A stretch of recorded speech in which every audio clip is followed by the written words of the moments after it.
My daughter, whom I had always spoiled, was bragging about a luxury vacation to Florida, worth more than $20,000, using my cards without my permission. I smiled, but anger boiled up inside me. So I waited until they left. Then I canceled every card, every reservation, every order. They landed in the middle of nowhere, and I slept like a baby. When I woke up, I had 15 missed calls, and that was just the beginning. Before we continue, please subscribe to the channel and let us know where you are listening in the comments. And the presidential suite has this incredible wraparound balcony that overlooks the private beach. Dad, you can literally see dolphins from the bedroom window. I set down my coffee and leaned back in my leather chair, watching the late afternoon sun stream through my office windows. Kayla's voice bubbled through the phone speaker with that infectious excitement I'd grown to love over the years, but something felt off. That sounds amazing, sweetheart. Which resort did you pick? The Oceanfront Grand in Key Largo. It's absolutely perfect. They have this helicopter tour that takes you over the coral reefs, and tomorrow night we're dining at their 5-star restaurant. The chef trained in Paris. My pen tapped against the mahogany desk. Key Largo's beautiful. I remember you mentioning wanting to visit there. I paused, letting the silence stretch just long enough. How much is all this running, you and Ryan? The slightest hesitation. Oh, we've been saving up. Ryan got that bonus from his sales job, and I've been putting aside money from my part-time work at the boutique. I straightened in my chair. Ryan's sales job was 3 hours a week at a car lot, and Kayla's boutique work barely covered her coffee habit. That's wonderful that you two have been so responsible with your finances. Yeah, well, we really wanted to do something special for our anniversary. Your anniversary isn't until October, Kayla. Another pause, longer this time. I meant our dating anniversary, from when we first met. I pulled up my calendar, already knowing what I'd find. That was in February. Dad, you're being so weird about this. Can't I just be excited about my vacation without getting the 3rd degree? The defensive edge in her voice hit me like a cold wave. This was my daughter, my baby girl who used to curl up in my lap and ask me to read her bedtime stories, but the woman on the phone was someone else entirely. Of course you can, sweetheart. I'm just impressed by how much you've managed to save. A presidential suite at the Oceanfront Grand, helicopter tours, 5-star dining. That's got to be running close to $20,000 for the week. It's not that much, Dad. God, you make it sound like we're blowing our life savings. I'm not criticizing, Kayla. I'm proud that you're being financially responsible. Look, I need to go pack. We're leaving for the airport in an hour. Have a wonderful time, sweetheart. Send me pictures. The line went dead, and I stared at my phone. 29 years of fatherhood, and I'd learned to read my daughter's moods like weather patterns. The nervous laugh when she mentioned Ryan's bonus. The way she'd stumbled over the anniversary explanation. The quick topic changes whenever I pressed about money. I set the phone down and opened my laptop. My fingers hovered over the keyboard for a moment before I typed in my bank's website. The login screen appeared, and I entered my credentials with growing certainty about what I'd find. The afternoon shadows lengthened across my office floor as I sat there, staring at the screen. $20,000, the exact amount I'd mentioned, almost as if I'd known all along. My little girl was stealing from me. 3 days later, I sat in my office with a cup of coffee growing cold beside me. The morning light was softer now, and I'd been staring at bank statements for the better part of an hour. What had started as routine financial review had become something else entirely. There it was, highlighted in yellow, American Airlines, 2,847. The date matched perfectly with Kayla's departure announcement. Below it, Oceanfront Grand Resort, $1,250. Enterprise Rent-A-Car, $890. Blue Water Helicopter Tours, $1,200. Paradise Dining Experience, $750. I reached for my calculator, though I already knew the total. 1,137. Close enough to my $20,000 estimate to make my chest tighten. Each charge appeared on my American Express statement, the card I'd given Kayla for emergencies 3 years ago, the card she'd promised to use responsibly, the card whose statements I'd stopped checking because I trusted her. My phone buzzed with a text from Kayla. Having the most amazing time. The suite is incredible. I screenshot the message, then opened my contacts and dialed her number. It rang 4 times before she answered. "Hey, Dad. What's up?" "Hi, sweetheart. How's Florida treating you?" "Oh my God, it's paradise. We just got back from the helicopter tour, and tonight we're going to that restaurant I told you about. Ryan's taking pictures of everything." "That's wonderful. I'm so glad you two are enjoying yourselves." I clicked through to the next bank statement, noting additional charges I'd missed. "Kayla, I need to ask you something." "Sure, what's up?" "Are you using my credit card for this trip?" The silence stretched for exactly 4 seconds. I counted them. "What?" "No, Dad, of course not. I told you, we saved up for this." "Are you sure?" "Because I'm looking at my American Express statement, and there are charges from your hotel, your flights, even the helicopter tour you just mentioned." That's impossible. Maybe someone stole your card information? You should call the bank right away." Her voice had that same rehearsed quality I'd heard from business partners, trying to cover up mistakes. Smooth, concerned, and completely fabricated. "I'm sure that's what happened," I said, keeping my tone neutral. "I'll call them right now. Thank you for letting me know it wasn't you." "Of course, Dad. I would never do something like that. You know I'd ask if I needed help with anything." "I know you would, sweetheart. Enjoy the rest of your trip."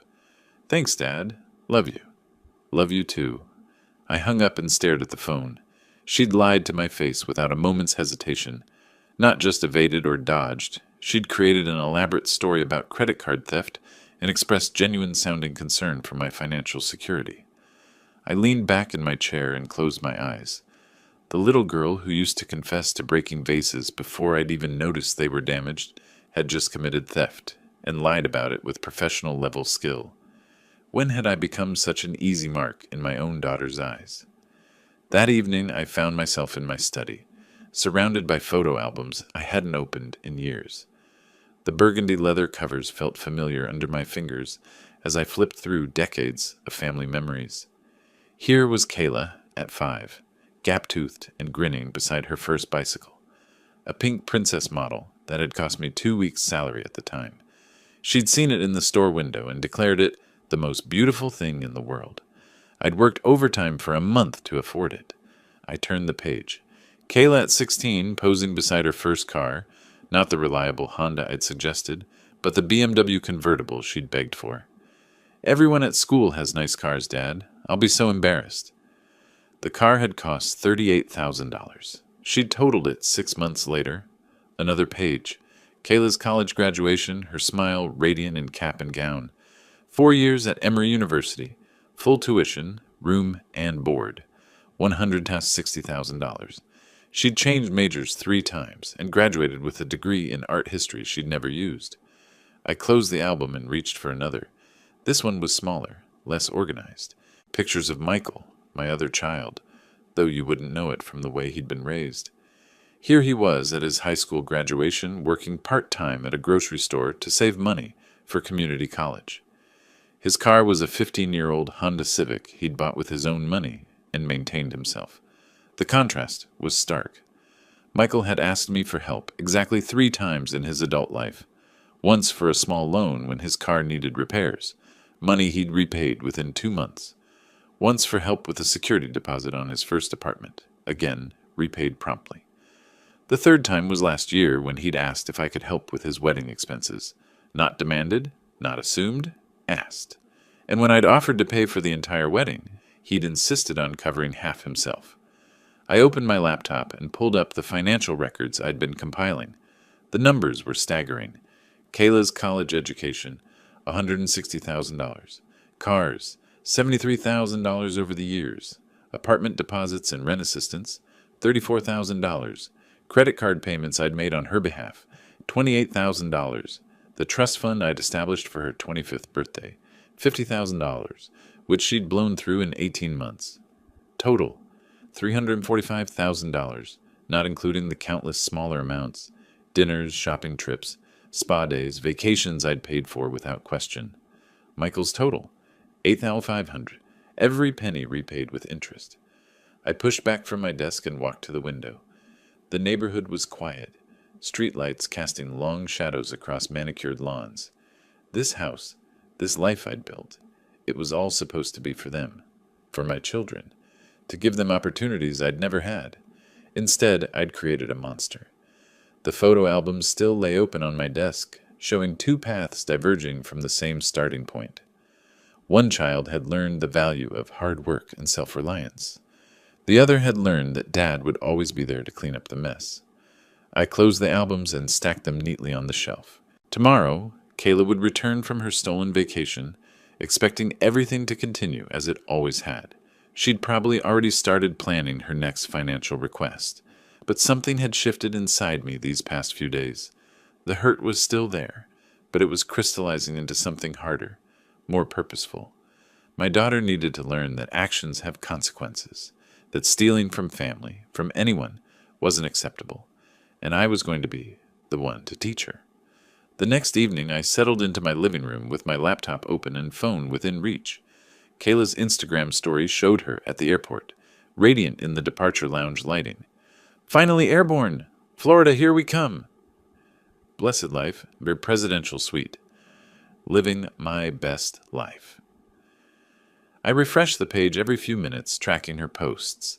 The airplane interior, Ryan making ridiculous faces in first-class seats, a champagne toast to the best anniversary ever, with a hashtag that made my jaw clench. Daddy's girl. At 11:47 p.m., her story updated with a blurry photo of lights below. "Somewhere over the Atlantic. Can't wait to see our suite."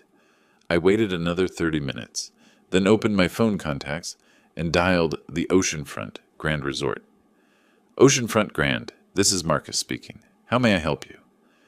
"Good evening, Marcus. I need to cancel a reservation. Presidential suite. Checking in tomorrow under the name Kayla Foster."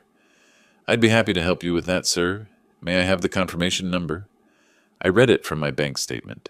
The reservation was made with my credit card without my authorization. I'm canceling it immediately. "I understand, sir. I see the reservation here.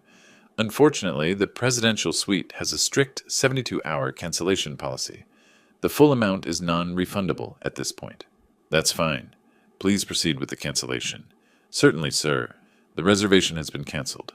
The cardholder should receive a confirmation email within the next few minutes."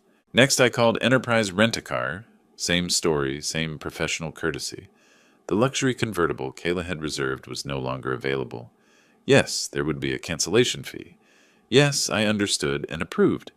Blue Water Helicopter Tours was next. "I'm sorry, sir, but we can issue a partial refund since you're canceling within 24 hours of the scheduled tour. You'll receive about 40% back. That's acceptable. Please proceed." Each call was the same. Polite explanations, professional understanding, systematic destruction of my daughter's elaborate vacation plans, the paradise dining experience, the private beach cabana rental, the deep-sea fishing charter. One by one, they vanished from existence. My phone buzzed with confirmation emails. Canceled. Canceled. Canceled. The final step was the most satisfying. I logged into my American Express account and navigated it to the authorized user section. Kayla Foster. Remove user. The system asked if I was sure. I clicked confirm with more satisfaction than I'd felt in years. By 2:30 a.m., it was done. Every luxury service, every upgrade, every indulgence had been systematically canceled. Kayla would land in Miami tomorrow morning to find herself with nowhere to stay, no transportation, and no way to pay for alternatives. I poured myself a glass of whiskey and sat back in my chair. My phone was silent now, but I knew that would change soon. Very soon.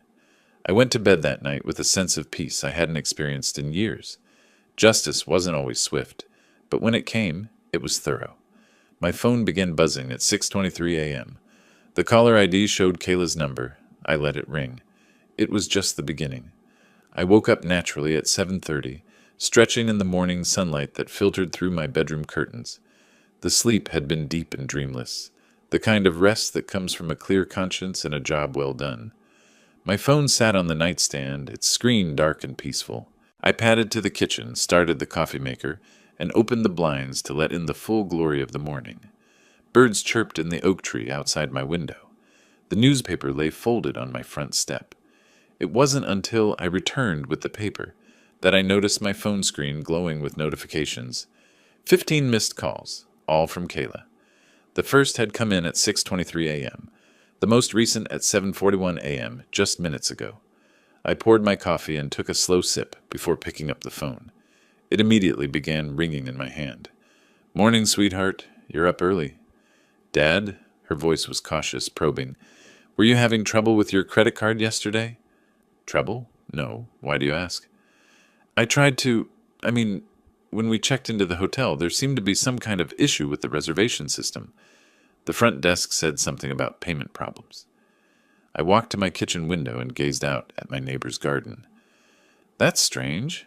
My card's been working fine. Let me check it right now." I made a show of rustling around for my wallet, though I already knew exactly what I'd find. "Nope. Everything looks normal. Maybe I should test it to be sure. Hold on. Dad, you don't need to... No, this is concerning. If there's fraud on my account, I need to know immediately." I drove to the ATM 2 blocks away, taking my time. When I returned 15 minutes later, I called her back. "All good on my end, sweetheart. The card works perfectly. Maybe it was just a computer glitch at your hotel."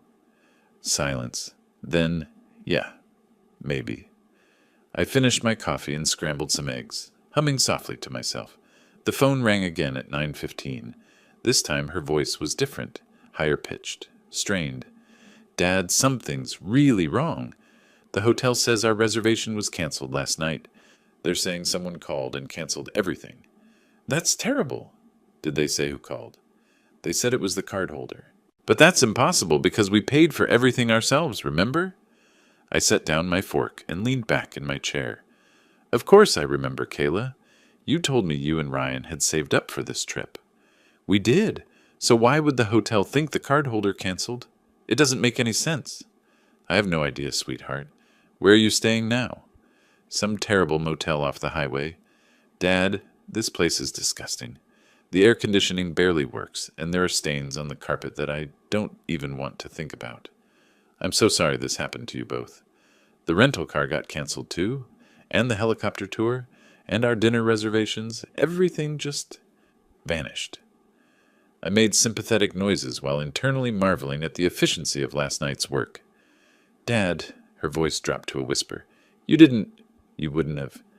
"Wouldn't have what, Kayla?" "Nothing. Never mind." But I could hear it in her voice, the first seeds of suspicion taking root. She was starting to put the pieces together. "Actually, Dad, I need to ask you something directly." "Of course, sweetheart. Ask me anything." "Did you cancel our reservations?" The question hung in the air between us like a sword waiting to fall. I set my coffee cup down slowly, considering my response. The time for games had passed. "Yes, I did." The silence stretched for exactly 7 seconds. I counted them. What do you mean, yes?" "I mean yes, Kayla. I canceled every reservation, every tour, every service you booked with my stolen credit card." "Stolen?" "Dad, I didn't steal anything. I just borrowed. $18,137. My voice remained perfectly level.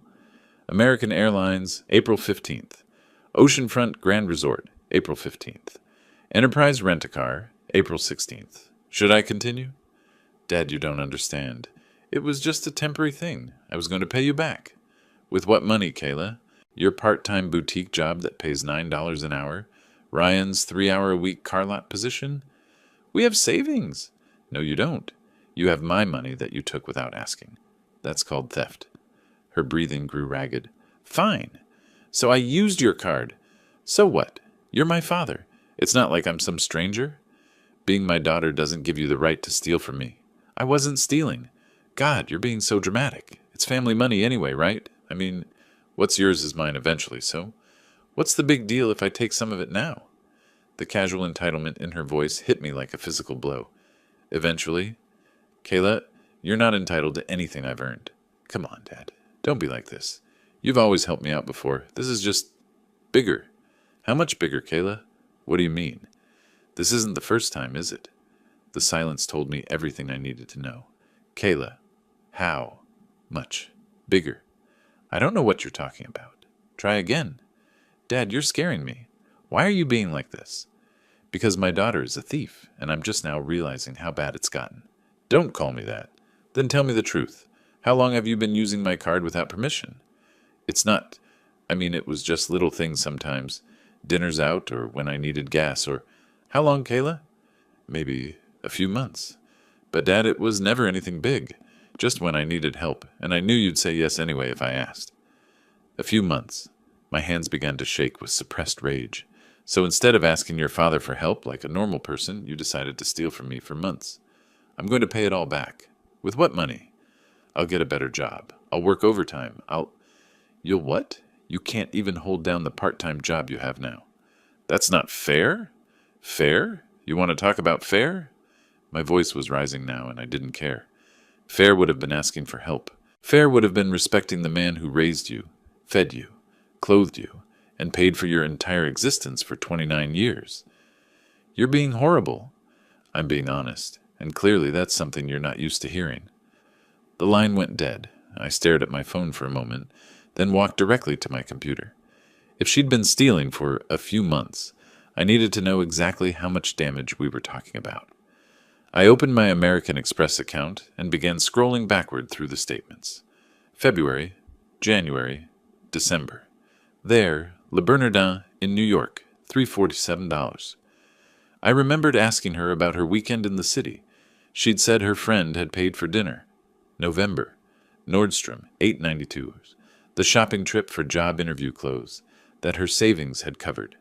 October, Four Seasons, Atlanta, $445. The girls' night spa weekend that had been such a great deal. September, Louis Vuitton, 1,200. The purse that had been a gift from Ryan. The numbers climbed steadily as I went back further. Restaurants, shopping, hotels, jewelry stores, beauty treatments, all charged to my card, all explained away with elaborate lies. I reached for my calculator and began adding. The vacation was just the tip of the iceberg. Total unauthorized charges over 6 months, $23,147. Almost $24,000. Stolen piece by piece while she looked me in the eye and lied. I leaned back in my chair, staring at the screen. My daughter hadn't just betrayed my trust. She'd been systematically robbing me for half a year, while pretending to be grateful for my support.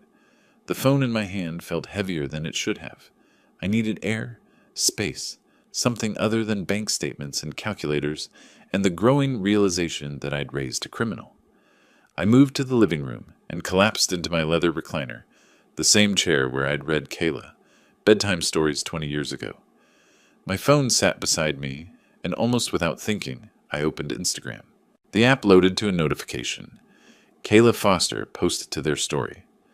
Curiosity got the better of me. I tapped the notification. The screen filled with shaky video footage of what looked like a highway motel. Kayla's voice narrated over images of peeling wallpaper and a flickering bathroom light. So this is where my father has forced me to stay on what was supposed to be my dream vacation. The camera panned across water stains on the ceiling. Thanks to his controlling, manipulative behavior, this is my reality now. I watched in growing horror as she continued the tour.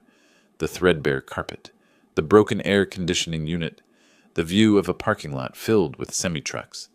The video ended, but more story bubbles appeared. I tapped the next one. A photo of her face, mascara streaked, eyes red from crying. The caption read, "When your own father sabotages your happiness because he can't stand to see you succeed. Toxic parents, financial abus, manipulation." I nearly dropped the phone. Another story, a long text post over a black background. Growing up with a father who uses money to control every aspect of your life, who promises love but delivers conditions, who can't bear to see his children independent or happy. Trauma talk. Generational trauma. Narcissistic parents. The comments were already pouring in. Girl, cut him off completely. You deserve so much better than this. Toxic parents never change. Go no contact. Sue him for emotional damages. I kept scrolling, watching my daughter systematically destroy my reputation in real time. Story after story, each one painting me as an abusive, controlling monster who had ruined her life out of spite. The final story was a direct video message to the camera. To everyone asking what happened, my father has always been like this. Growing up, he would promise things and then take them away if I didn't behave exactly how he wanted. Nothing was ever unconditional with him. And now, as an adult, he's still trying to control me by canceling my vacation that I worked so hard to afford. She worked so hard to afford, with my stolen money. He can't stand that I'm independent now, that I don't need him anymore. So he decided to punish me by calling my hotel and pretending there were problems with payment. He sabotaged everything out of pure malice. Independent. The woman who had stolen nearly $24,000 from me was calling herself independent. I'm sharing this because I know other people have parents like this, and I want you to know you're not alone. Sometimes the people who are supposed to love us unconditionally are the ones who hurt us the most. The video ended with her wiping away a tear and looking directly into the camera with wounded, brave eyes. I closed the app and set the phone down with shaking hands. In the span of 3 hours, my daughter had stolen from me, lied to me, publicly humiliated me, and painted herself as a victim of my abuse. She'd turned a simple case of theft and consequences into a social media campaign designed to destroy my reputation and garner sympathy for herself. The comments were still coming in, hundreds of them now, from strangers who knew nothing about the situation except Kayla's version of events. Strangers who were now convinced I was a monster. I looked around my living room at the family photos scattered across the mantelpiece. Kayla at her high school graduation, Kayla at her college graduation, Kayla's birthday parties, Christmas mornings, family vacations, all paid for by the man she was now calling abusive on the internet.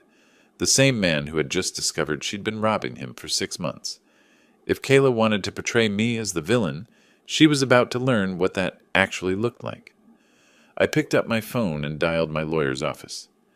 Henderson and Associates. This is Rebecca. Rebecca, this is Raymond Foster. I need to schedule an emergency appointment with Jim first thing tomorrow morning. Of course, Mr. Foster. May I ask what this is regarding? I looked at the photo on my mantelpiece, Kayla's sweet 16 party, where she'd hugged me and whispered that I was the best dad in the world. Trust fund modifications, I said, and will changes. The next morning, I sat in Jim Henderson's office at exactly 9 a.m., wearing my best business suit and carrying a leather portfolio filled with printed bank statements. Jim had been my attorney for 15 years, handling everything from business contracts to my divorce. He was one of the few people I trusted completely. Raymond. He stood and shook my hand, his expression serious. Rebecca said this was urgent. What can I do for you? I opened my portfolio and placed the bank statements on his mahogany desk. I need to modify a trust fund and make changes to my will. Jim settled back in his chair, his fingers steepled. All right. Which trust are we talking about? The one I established for Kayla's 30th birthday, $200,000, currently set to vest next year. I remember that trust. What kind of modifications are you considering? I slid the bank statements across the desk. I want her removed as beneficiary entirely. The money should go to Michael instead. Jim picked up the papers and scanned them quickly, his eyebrows rising as he took in the highlighted charges. These are all unauthorized? Every single one. 6 months of systematic theft, culminating in an $18,000 vacation she took without my knowledge or permission. Have you discussed this with her? Yesterday, she admitted to it, justified it by saying it was family money anyway, and then spent the evening destroying my reputation on social media. I pulled out my phone and showed him screenshots of Kayla's Instagram stories. She's painting me as an abusive parent for having the audacity to cancel the vacation she purchased with my stolen money. Jim read through the posts, his expression growing more grim with each screenshot. This is quite extensive. She's really committed to this narrative. Committed enough that I've decided she needs to learn about real consequences. I want her completely removed from my will as well. Jim set down the phone and leaned forward. Raymond, I have to ask. Are you certain about this? These are permanent changes we're talking about. Family relationships can heal, but legal documents are harder to undo. She stole nearly $24,000 from me, Jim. Then she lied about it. Then she publicly accused me of abuse for stopping her from stealing more. At what point do I stop enabling her behavior and start protecting myself? I understand your anger. This isn't anger. This is justice. I pulled out another document from my portfolio. I've also compiled a list of previous loans and gifts over the past 5 years. $345,000, Jim, not including her education. Jim whistled low. That's a significant amount. She's never paid back a single penny, never even offered to. And now I find out she's been stealing on top of all the money I've freely given her. I leaned back in my chair. She's made it clear that she sees me as nothing more than an ATM, so I'm removing her access to that ATM permanently. Jim was quiet for a long moment, studying the documents. What about attempts at family mediation? Family therapy? You can't mediate with someone who feels entitled to steal from you, and you certainly can't trust them with a $200,000 inheritance. What does your son think about all this? Michael doesn't know yet. I plan to call him this afternoon. I straightened in my chair. Michael has never asked me for anything he didn't desperately need, and he's always paid me back with interest. He deserves to benefit from my hard work, not the daughter who's been systematically robbing me. Jim nodded slowly. All right, if you're certain this is what you want, I can draft the modifications. The trust fund change will require a 30-day waiting period and notification to all current beneficiaries. The will changes can be executed immediately. How long before everything takes effect? 6 weeks for the trust modifications to be legally binding. The will changes are effective as soon as you sign them. And she'll be notified? She'll receive legal notice of the trust fund changes, yes. It's required by law. I smiled for the first time in days. Perfect. I want her to know exactly what her choices have cost her. Jim began pulling forms from his filing cabinet. I'll need you to initial several changes and provide updated beneficiary information for Michael. Are you prepared to do this today? I've been prepared since yesterday morning. 2 hours later, I walked out of Henderson and Associates with a thick folder of legal documents and a profound sense of satisfaction. Kayla's trust fund, the safety net I'd created to help her start her adult life, was now designated for Michael, who had actually earned it through years of respect and responsibility. My will no longer contained her name anywhere. I sat in my car in the parking garage, holding the documents that would change everything. In 6 weeks, Kayla would receive a formal legal notice that she'd been disinherited. She'd learn that her choices had consequences that extended far beyond a canceled vacation. She wanted to be independent. She was about to get her wish. I pulled out my phone and scrolled to Michael's number. It was time to let him know that his integrity and character had finally been rewarded. The red light gave me time to dial. I sat in my car with the legal documents spread across the passenger seat, watching other drivers rush through their Wednesday afternoon routines. Michael answered on the second ring. Hey, Dad, what's up? Hi, son. I have some important news to share with you. Are you somewhere you can talk? Sure, I'm just finishing lunch at work. Is everything okay? I pulled into my driveway and turned off the engine. I need to tell you about some changes I've made to my will and to Kayla's trust fund. Silence. Then, Dad, what's going on? Michael, I'm transferring Kayla's $200,000 trust fund to you, and I've removed her from my will entirely. What? Why would you... Dad, what happened? I gathered the documents and walked into my house, settling into my office chair. Kayla has been stealing from me for months, nearly $24,000 in unauthorized charges on my credit card. That can't be right. Kayla wouldn't... She admitted it, Michael. I have all the documentation right here. I pulled up the bank statements on my computer. Would you like me to go through the charges with you? Yes. I need to understand what you're saying. I read through the list methodically. The restaurants, the shopping sprees, the hotels, the vacation, each charge with its date and amount. Michael grew quieter with each item. And when you confronted her about this? She said it was family money anyway and that she was just borrowing. Then she spent yesterday posting on Instagram about what an abusive, controlling father I am. Michael was quiet for a long moment. Dad, when was the last time you talked to Kayla? I mean, really talked to her? Before this week? Probably 2 months ago. She called asking about refinancing her car loan. Yeah, we don't really talk anymore either. Not since she married Ryan. He paused. She's changed a lot, Dad. She used to be different. I know she was. But people become who they choose to become, Michael. And she's chosen to become someone who steals from family, and then plays the victim when there are consequences. This trust fund thing? Dad, I don't feel right about taking money that was meant for her. Michael, you've never asked me for anything you didn't absolutely need.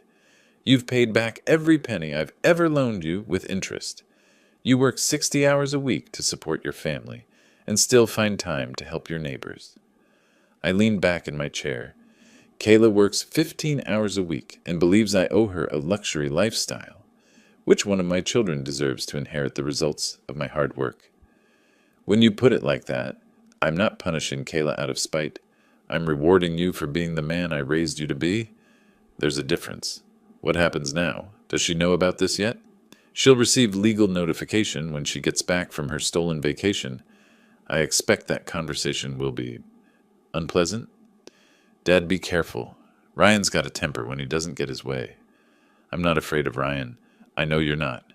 But maybe you should be prepared for them to react badly. I looked at the documents spread across my desk. Legal proof that I'd chosen character over blood, integrity over family obligation.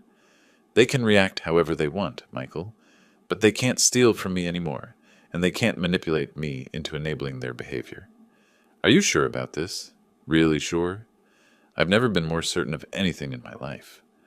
We talked for another 10 minutes about practical details, about the legal timeline, about his own family's reaction to the unexpected windfall.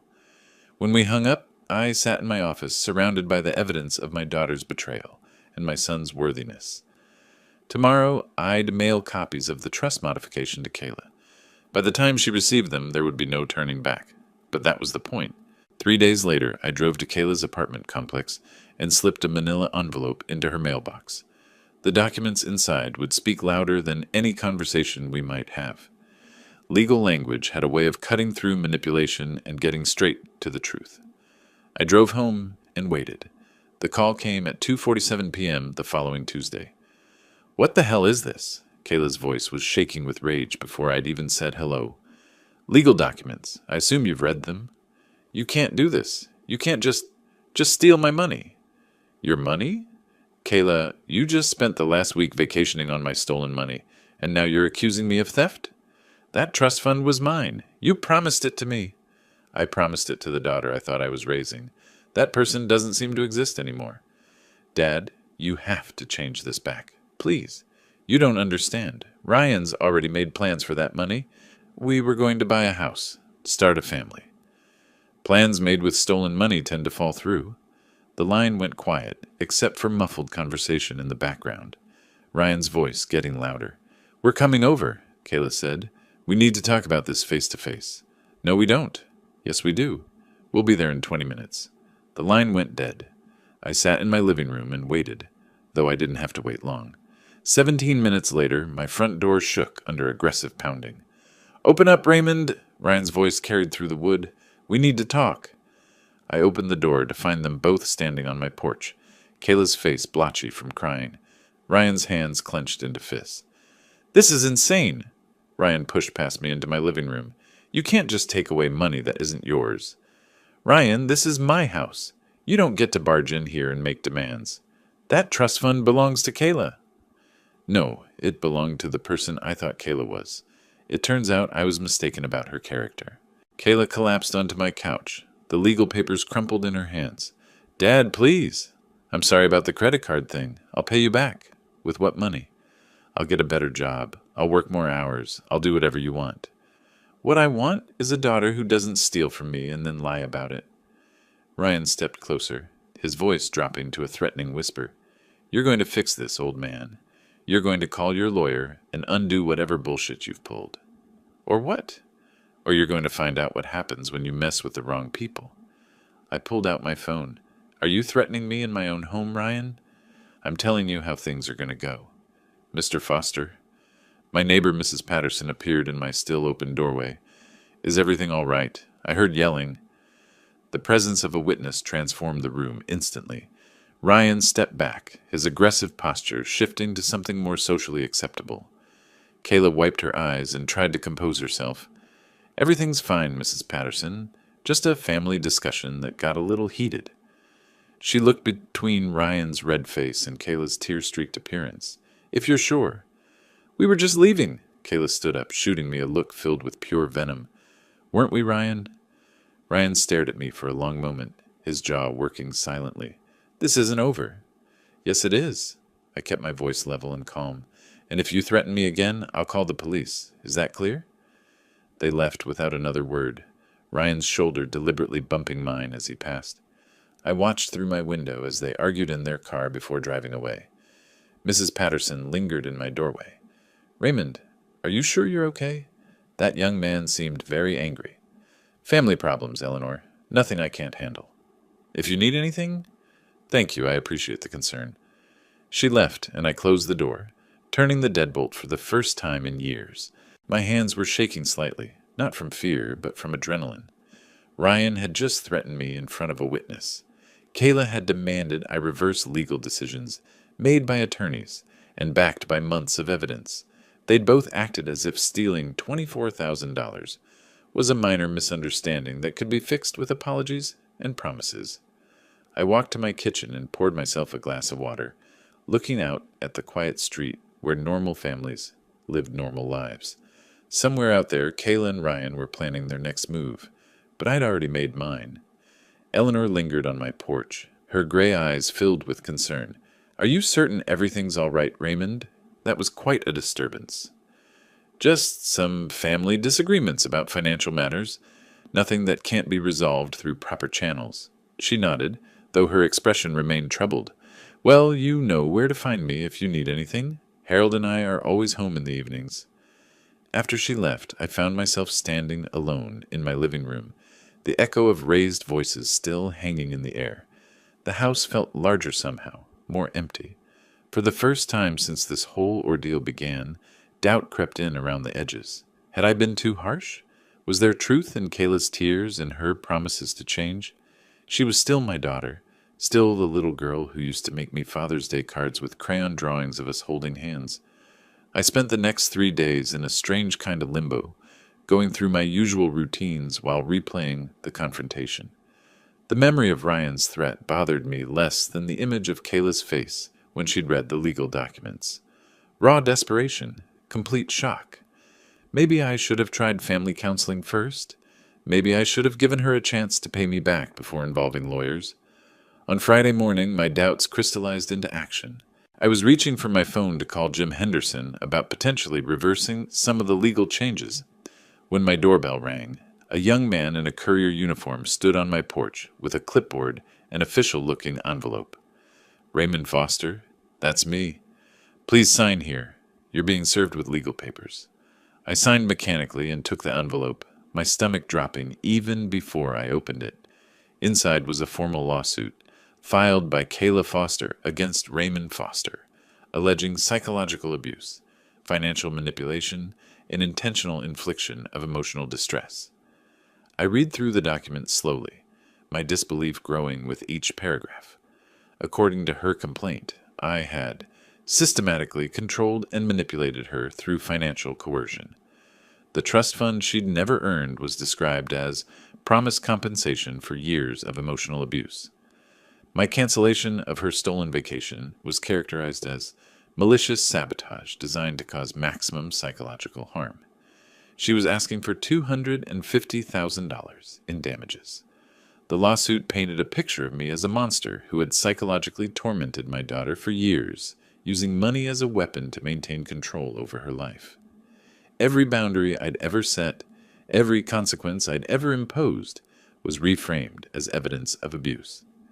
Reading her version of our relationship was like looking into a funhouse mirror where every normal parental interaction was twisted into something sinister.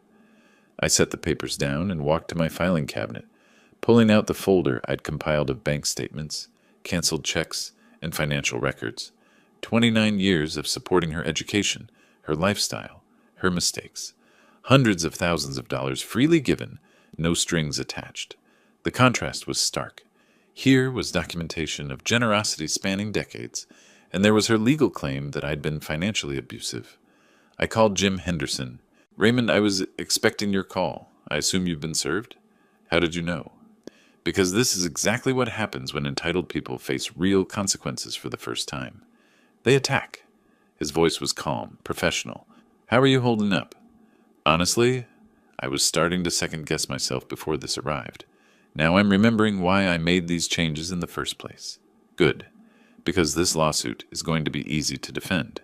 You have documentation of voluntary financial support going back years. clear evidence of unauthorized use of your credit cards, and witness testimony about their threatening behavior. What about her claims of psychological abuse? Raymond, setting boundaries with an adult child isn't abuse. Refusing to enable theft isn't manipulation. We'll present the facts and let them speak for themselves. We talked for another 20 minutes about legal strategy and timeline. When I hung up, I felt steadier, more certain of my course. I spread the lawsuit papers across my dining table next to my own documentation. The evidence was overwhelming. Every charge Kayla had made against my character was contradicted by decades of proof showing exactly the opposite. But as I organized my defense materials, something unexpected happened. Instead of the anger I'd expected to feel, a strange sense of peace settled over me.